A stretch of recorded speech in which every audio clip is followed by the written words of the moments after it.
Bonjour, je suis heureuse de vous retrouver. C'est Christine dans Vivre Naturel.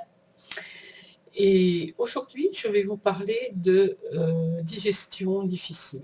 Alors, c'est vrai que ça nous arrive quand on a trop mangé, des repas trop riches, etc., d'être ballonné, plus pouvoir bouger, etc. C'est pas génial d'arriver jusque-là, mais bon, si ça se produit pas souvent, c'est pas très grave. Alors, les problèmes digestifs, ils peuvent être dus à quoi? À des excès, une mauvaise alimentation aussi, parce que quand revient souvent, il faut s'en inquiéter. Ça peut être dû aussi à un dysfonctionnement gastro-intestinal ou à la prise de médicaments. Des effets secondaires, certains médicaments provoquent des troubles à l'estomac. Alors, ce qu'il faut savoir, c'est que l'estomac, c'est une chose, mais tout est lié avec la sphère du foie et de la vésicule biliaire aussi. Alors, quand ça ne marche pas d'un côté, ça finit par se dérégler de l'autre. Alors, si on a des problèmes dus à des excès, eh bien, il faut se mettre un petit peu à la diète, bien entendu, et que ça ne se renouvelle pas trop souvent, et se détoxiner, se détoxifier. Bon, maintenant, si on ressent des lourdeurs d'estomac après des repas ou des ballonnements, une digestion difficile, on peut prendre l'habitude aussi, pour aider cette gestion, à se faire une petite tisane après le repas.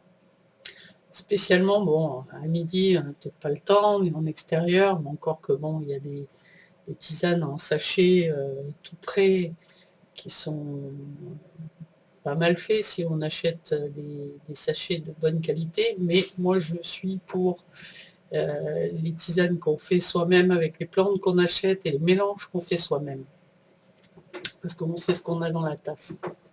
Alors moi je vous propose un mélange d'anis vert, de camomille et de menthe poivrée. Il y a plein d'autres plantes qui sont carminatives, la mélisse, le tilleul, enfin, il y a beaucoup de plantes qui sont très bonnes pour la digestion.